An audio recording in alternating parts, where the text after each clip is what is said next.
kata kerja bentuk yang akan datang, tenses yang akan datang. Jadi lengkap jadi semuanya ya. Jadi ada yang tenses now, tenses past tense, dan sekarang tenses future tense. Tenses masa yang akan datang. Nah, kalau kita lihat dalam bentuk tenses masa yang akan datang, sebenarnya ini sangat mudah sekali. Nah, sekarang kita akan masuk ke dalam kata kerja futurum indikatif aktif.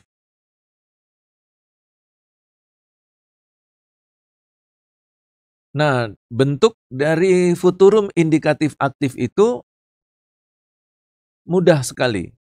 Dia akan mengambil bentuk seperti present, ya. Lu, oh, ini bentuk presentnya ya. Lu, eis, luwei. Jamaknya lu omen,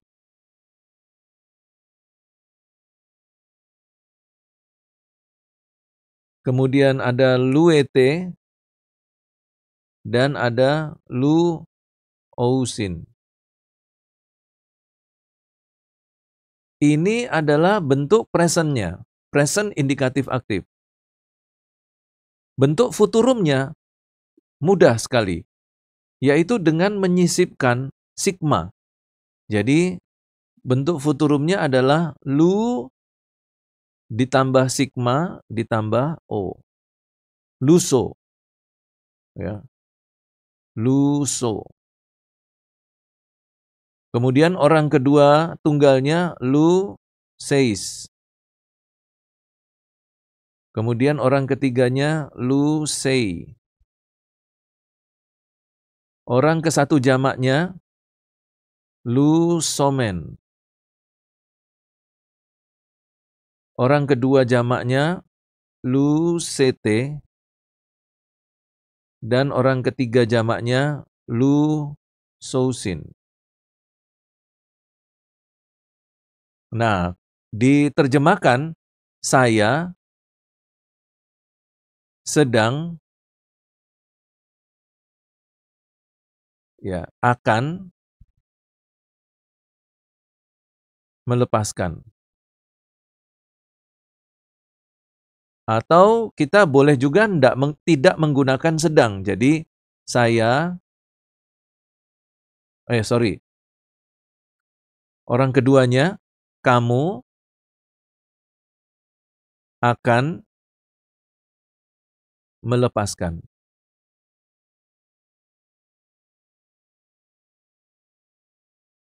Lusei, dia akan melepaskan.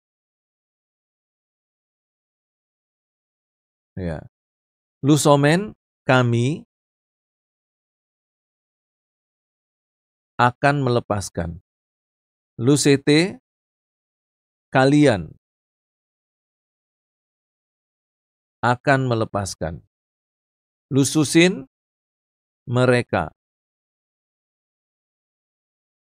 akan melepaskan.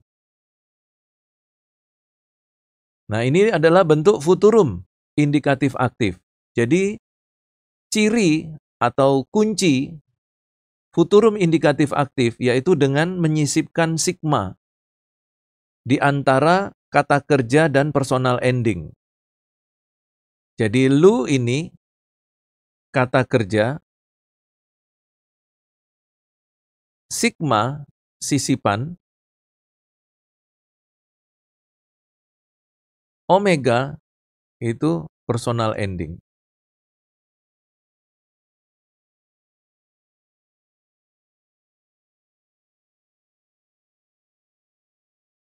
Nah, inilah bentuk dari futurum indikatif aktif.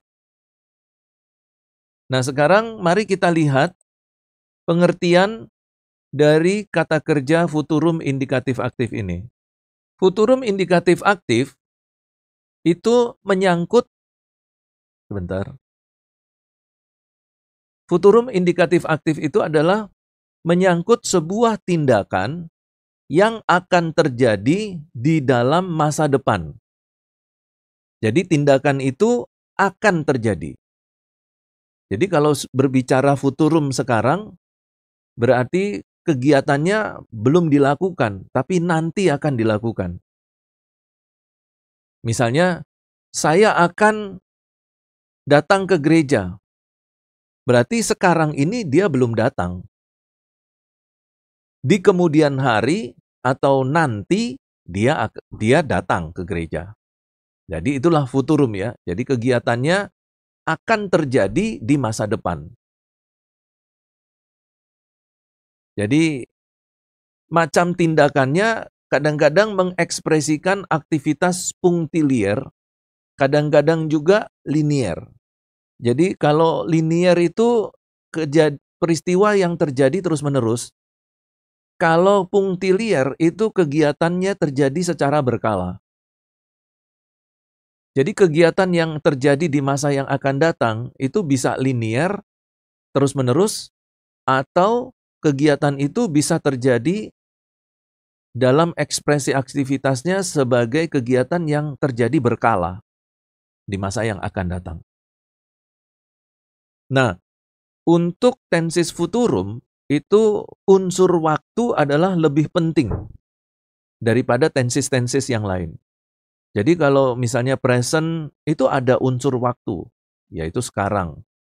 Kemudian imperfect atau aorist ya, bentuk lampau, itu juga ada waktu, bentuk lampau. Tetapi untuk futurum, itu unsur waktu itu sangat ditekankan sekali. Sangat ditekankan sekali. Jadi nanti kalau saudara bertemu dengan ayat-ayat firman Tuhan yang ada isi futurumnya, ada kata kerja futurum, berarti kita harus menaruh perhatian pada waktu. Ya, dimensi waktunya kita harus perhatikan. Karena kegiatan itu sangat berkaitan dengan dimensi waktu yang akan datang. Jadi harus selalu dikaitkan dengan waktu yang akan datang pada waktu kita menafsir atau menganalisa. Indikatif itu berarti modus yang menegaskan realita tindakan dari sudut pandang pembicara. Aktif itu adalah diatesis yang menjelaskan hubungan antara subjek dengan aktivitas yang dinyatakan. Jadi diatesis aktif itu berarti subjek aktif melakukan tindakan. Nah, contoh futurum adalah misalnya perkataan dari Tuhan Yesus, "Aku akan datang kembali." Nah, itu bentuk futurum. Kalau kita ambil contoh dari ayat Alkitab, Yohanes 14 ayat 3. Dan apabila aku telah pergi ke situ dan telah menyediakan tempat bagimu, aku akan datang kembali dan membawa kamu ke tempatku, supaya di tempat di mana aku berada, kamu pun berada. Ya, jadi di sini disebutkan dengan kata erchomai. Jadi topon palin erchomai kai paralefsomai. Jadi erchomai itu datang, ya datang atau pergi. Di sini dalam kalimat ini, dan apabila aku telah pergi ke situ dan telah menyediakan tempat bagimu dan aku akan datang kembali dan membawa kamu ke tempatku. Ya, jadi di sini kai ean, ya poreuto, kai ean poreuto. Jika pergi, ya. Lalu disebutkan di sini to prepare, ya. Etoimaso. Etoimaso itu menyediakan. Ditulis dalam bentuk futurum indikatif aktif. Jadi kalau dalam kalimat bahasa Indonesia, apabila aku telah pergi, kai ean poreuto itu ditulis dalam bentuk subjungtif aorist. Jadi artinya kalau subjungtif aorist itu adalah kegiatan yang telah. dilakukan, tetapi dalam bentuk pengandaian. Jadi jika aku telah pergi, ya, jika aku telah pergi, maka aku akan menyediakan tempat. Nah, ini menarik sekali. Lalu di situ dikatakan, aku akan datang kembali. Nah, ayat ini menarik untuk kita analisa secara eksegesis. Ya, ini kita coba ambil dari bahasa Indonesianya aja ya. Kita coba eksegesis dia. Kita kembali ke papan tulis. Dan apabila aku telah pergi ke situ, ini saya turunkan gini, dan telah menyediakan tempat bagimu, saya turunkan lagi. Aku akan datang kembali, nah ini saya turunkan lagi. Nah, supaya mudah untuk kita analisa gitu maksudnya ya. Nah, jadi perhatikan ini. 3 kalimat ini. Nanti kita lihat dalam bahasa Indonesianya. Apakah cocok dengan bahasa Yunaninya? Kalau kita lihat di sini, apabila aku telah pergi ke situ, ini benar. Ya, apabila aku telah pergi, ini benar terjemahannya. Karena di sini telah pergi,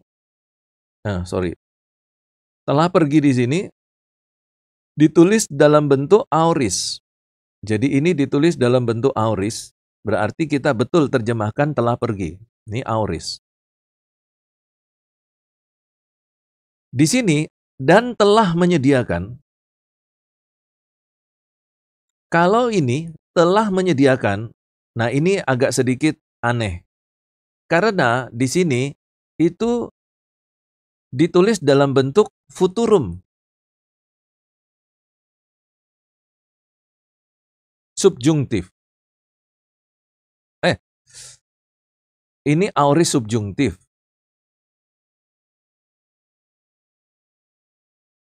Di sini futurum indikatif. Etoimatsu di sini futurum indikatif. Oke, kita pakai terjemahan Bizantium ya. Kita pakai terjemahan Bizantium. Di sini futurum indikatif. Ini aorist subjungtif.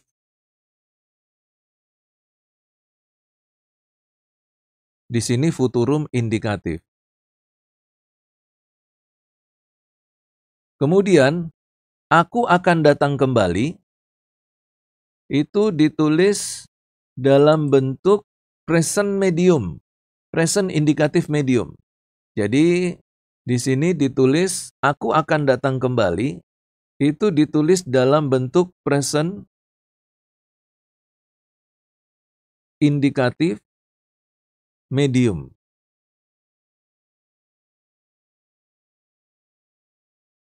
Jadi perhatikan di sini, kalau kita lihat di ayat yang sebelumnya, kita lihat di ayat yang kedua, di rumah Bapakku banyak tempat tinggal.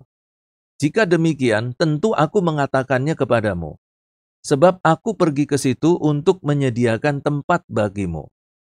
Jadi Tuhan pergi ke sana. Ya, pergi ke sana. Ini adalah satu program. Proyeknya Tuhan itu ke rumah Bapa. Ya, proyeknya, rencananya, programnya.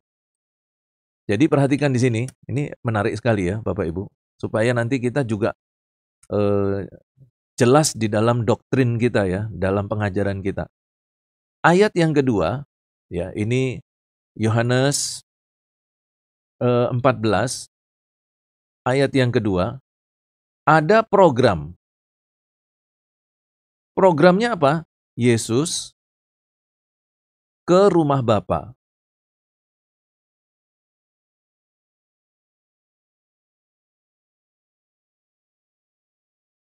Nah, kemudian ayat yang ketiga, ini ayat 3. Dan apabila aku telah pergi ke situ, itu berarti bahwa jika. Jadi di sini ada tulisan jika. Jika sudah sampai di rumah Bapa,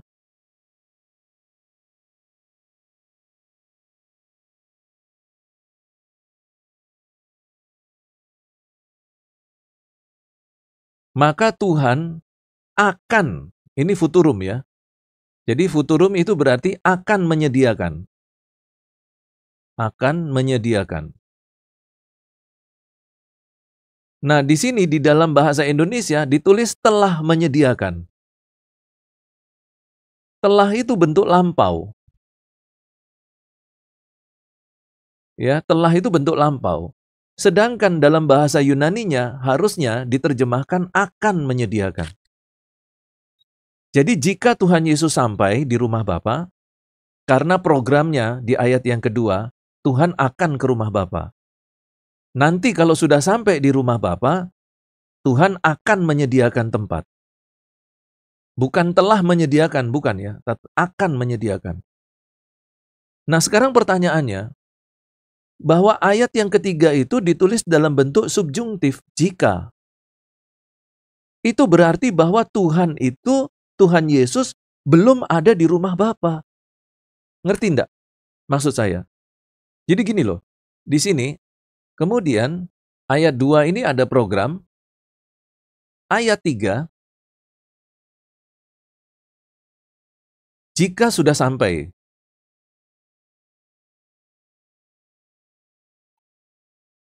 Jika sudah sampai. Berarti antara ayat 2 dan ayat 3, di antara ayat 2 dan ayat 3, itu ada kesenjangan waktu.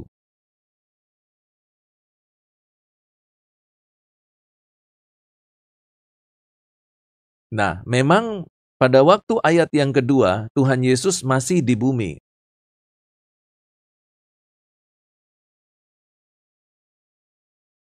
Jadi waktu Tuhan Yesus mengatakan ayat yang kedua, Tuhan Yesus masih di bumi, ayat yang ketiga adalah satu pengandaian seandainya kalau aku sudah sampai. Berarti antara ayat 2 dan ayat 3 ada kesenjangan waktu, dan pertanyaannya, di mana Yesus?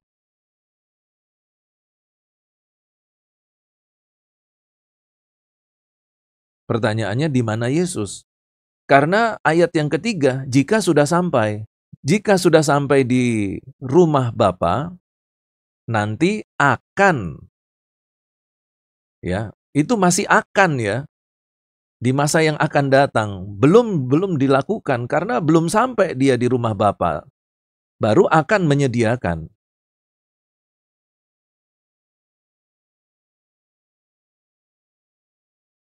Gitu. Jadi antara ayat 2 dan ayat 3 ada kesenjangan waktu di mana Tuhan Yesus belum sampai di rumah Bapa.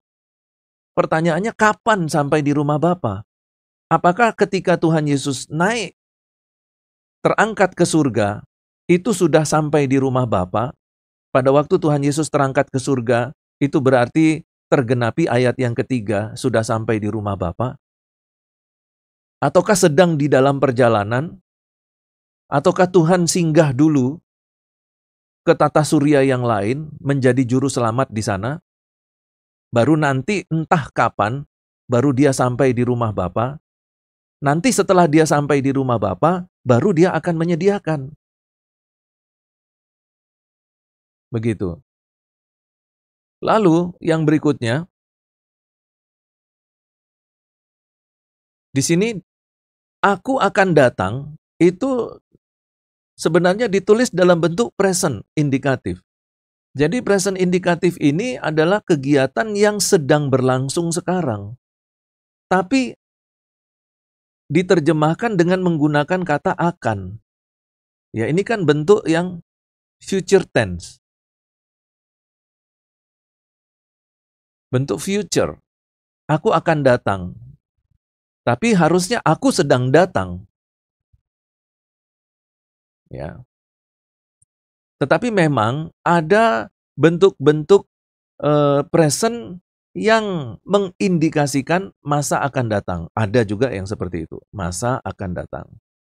Nah, mungkin karena bentuk presentnya itu mengindikasikan masa yang akan datang, jadi dalam terjemahan Alkitab Bahasa Indonesia ditambahkan kata akan.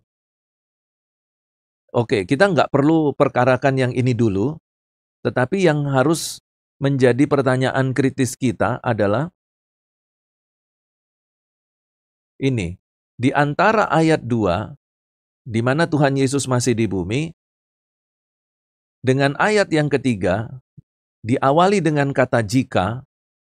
Kenapa harus ada terjemahan jika? Karena ada bentuk subjungtifnya. Ya, modusnya itu adalah bukan modus indikatif, tetapi modus subjungtif. Seandainya, seandainya kalau saya itu sudah sampai di sana, nanti saya akan menyediakan tempat. Seandainya. Berarti itu Tuhan Yesus belum di rumah Bapa.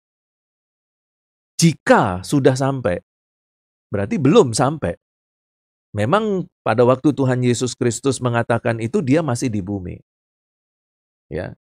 Tetapi ketika Tuhan Yesus naik ke surga, terangkat dari bumi dengan asumsi bahwa Tuhan akan ke surga. Tetapi pertanyaannya, apakah Tuhan Yesus langsung ke surga? Ataukah Tuhan Yesus sedang dalam perjalanan ke surga sampai sekarang ini? Ataukah Tuhan Yesus sedang melaksanakan tugas berikutnya dari Bapa untuk datang ke tata surya yang lain dan menjadi juru selamat di sana? Atau bagaimana? Tetapi untuk sampai di ayat yang ketiga, itu ada kesenjangan waktu. Jika nanti aku sudah sampai. Ya, berarti itu ada kesenjangan. Pertanyaannya, di tengah kesenjangan waktu antara ayat 2 dan 3, di manakah Yesus? Karena sejak Yesus terangkat, sampai kita sekarang ini sudah 2000 tahun, Tuhan Yesus belum datang-datang ke bumi. Karena proses untuk datang ke bumi, Tuhan Yesus harus sampai dulu di rumah Bapa dan menyediakan tempat, baru dia datang ke bumi. Jika aku sudah sampai, ini sudah 2000 tahun, apakah Tuhan Yesus sudah sampai di rumah Bapa? Kalau waktu Tuhan Yesus naik ke surga, langsung sampai di rumah Bapa, harusnya tidak perlu tunggu 2000 tahun. Tuhan Yesus sudah datang. Karena Tuhan Yesus sudah sampai di rumah Bapa saat itu. Dan sudah menyediakan tempat. Apakah kedatangan Tuhan Yesus itu menunggu perjalanannya itu sampai 2000 tahun baru sampai ke bumi?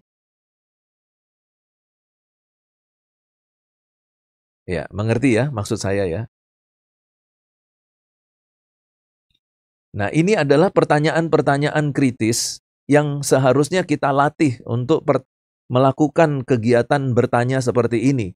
Pada waktu kita mengeksegese ayat-ayat firman Tuhan, lalu kita hubungkan dengan analisa tata bahasanya. Sampai di sini ada pertanyaan?